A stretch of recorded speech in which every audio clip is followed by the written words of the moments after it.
Speaking of signing petitions, a bunch of people came together to lobby to try to cancel culture. Basically, it was everybody from it was everybody from fucking Noam Chomsky to fucking Margaret Atwood to fucking J.K. Rowling, which caused a lot of ire and uproar. Loads of people have a lot of opinions to say on this specific subject. My opinion is that cancel culture has kind of transcended partisan like kind of loyalty, because most people think that it's bullshit. Most people think that it's stupid, and most people understand that it isn't really smart to hand carte blanche to corporations to basically police free speech and get rid of due process. And that's inevitably what it is. Cancel culture in its current mode is an appeal to some form of authority, whether that be a company or a corporation or a platform on social media, to quote unquote fix the problem. Or another individual who has, accrued enough social capital to have what you would call a big platform, who is platforming someone else, et cetera, et cetera.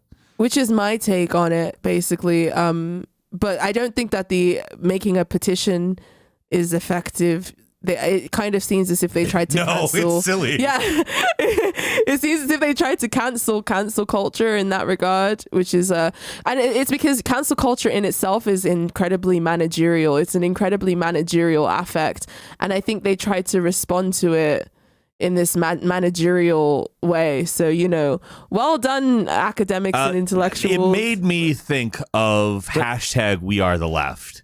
Except for they don't care about being the left, but rather just like being noticed. Like they really want to be like relevant in some way. I feel like it's a "we demand to be taken seriously" type letter. Where like all the magicians have gotten together, they've made their signs, and they're like, the liberal thing to do would be to let everyone speak, except for like that's not it, because the whole cancel culture thing, it operates on a market logic itself, so it's in itself very liberal. Yeah, but I don't want people dirtying Uncle Noam's name in this letter, okay? And like, I want to talk about why I feel like Uncle Noam signed this letter, okay? Because I think if you spoke to him, well, he's gotten cancelled quite a few times. Yeah, I'm sure. So like, I'm sure he's like against it.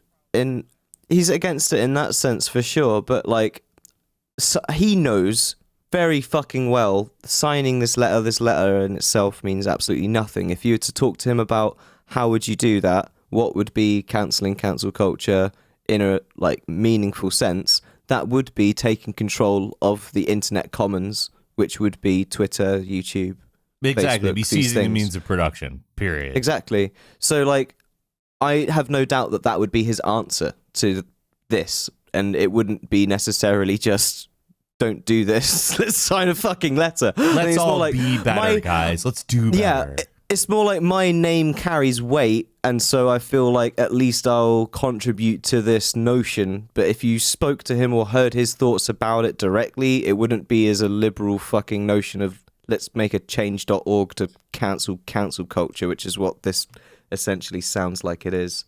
But with famous people or intellectuals instead of like regular folks. But yeah. But like I said, cancel culture in and of itself is like managerial, which is what I meant when I said that, neoliberalism turns us all into Karens and cops.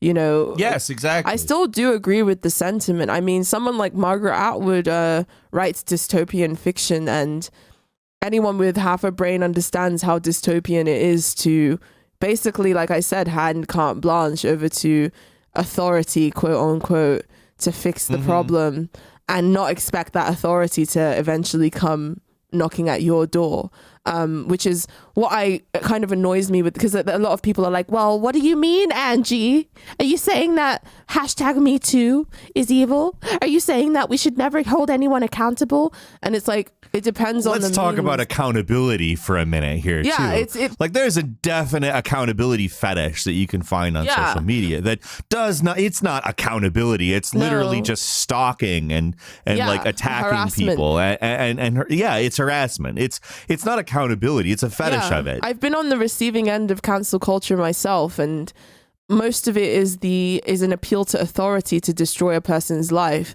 or this maniacal obsession with destroying a person. And it could be for the most minor of transgressions to the greatest of transgressions.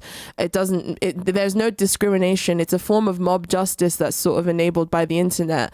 And I believe heavily in due process. I don't believe in sort of condemning people based on hearsay. And I also believe in free speech as well. I don't believe in handing the authority to sort of police free speech over to it. And it's a deeper trend. Everybody has become more and more authoritarian on all sides of the political spectrum. But like, I think to further like to understand kind of what they're asking to be done, like instead of viewing the person or like entity that they're trying to cancel as a person or entity, like view them as like content or a TV show or something that is sort of an ongoing commodity that is continued to deliver, like an entertainment commodity, for instance.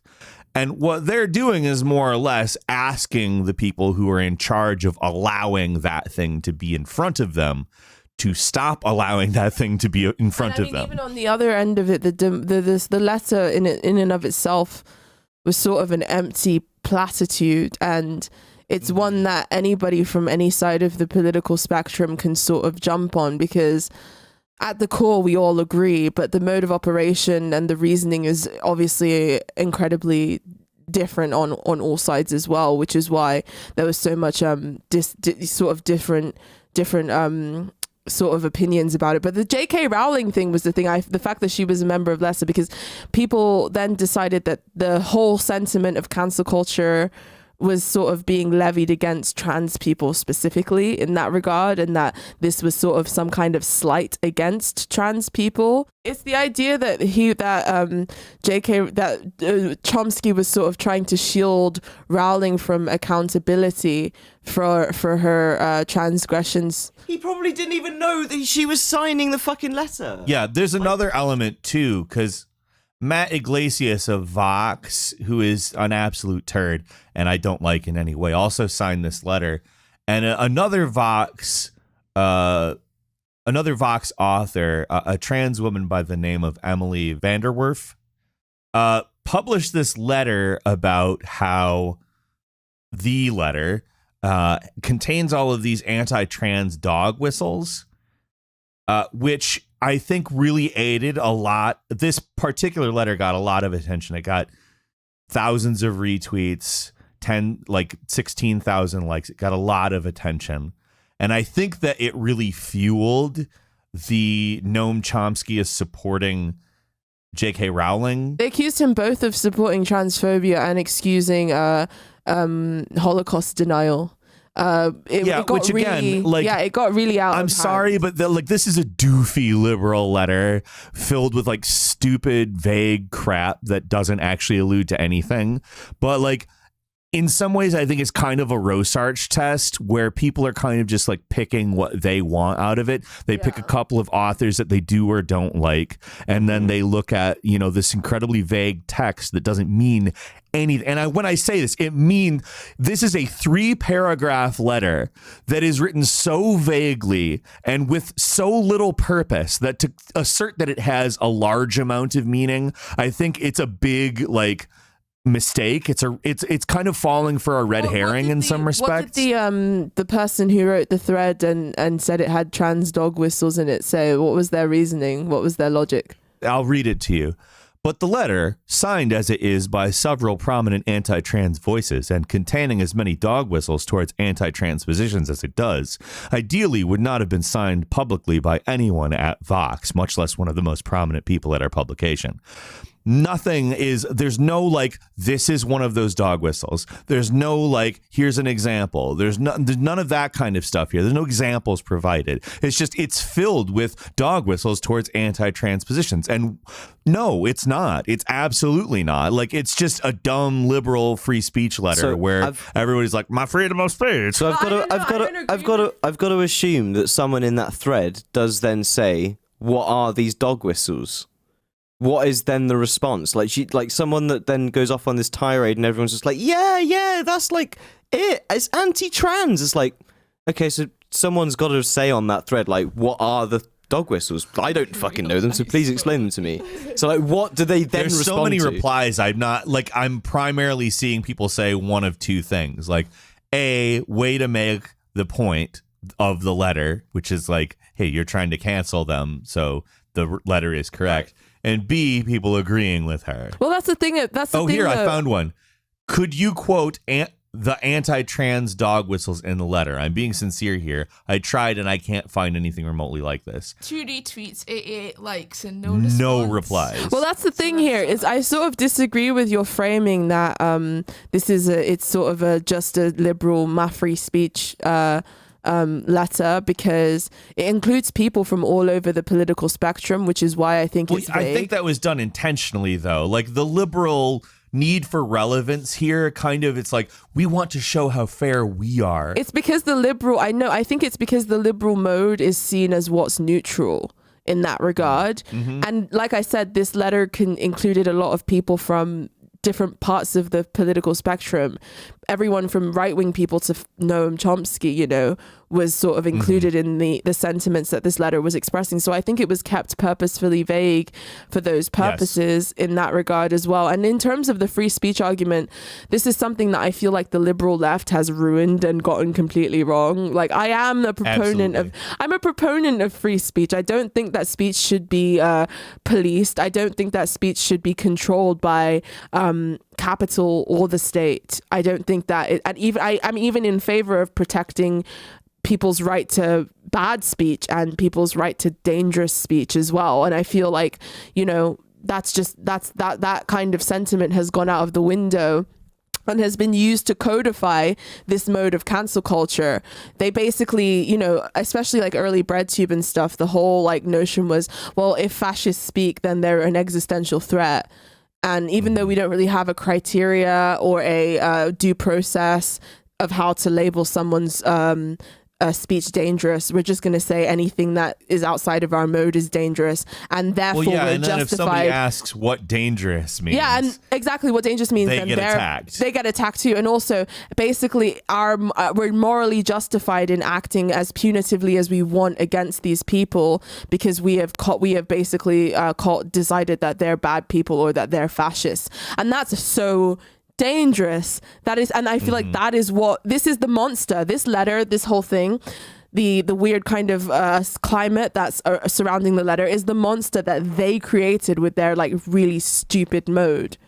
Well, I wouldn't have signed the letter. I think I would have gone the other way with it. I don't think cancel culture's gone far enough. I want to see everybody with a fucking Neuralink plugged into their brain, hooked up to that fucking algorithm, monitoring everything that we all say to each other to make sure that no feelings are hurt, nobody is offended. Give me the blue check mark. As long as it's coming out of my mouth, everything is fine because it's plugged into the algorithm. You're required to get a blue check mark from now on. That is. You have to verify yourself on Twitter.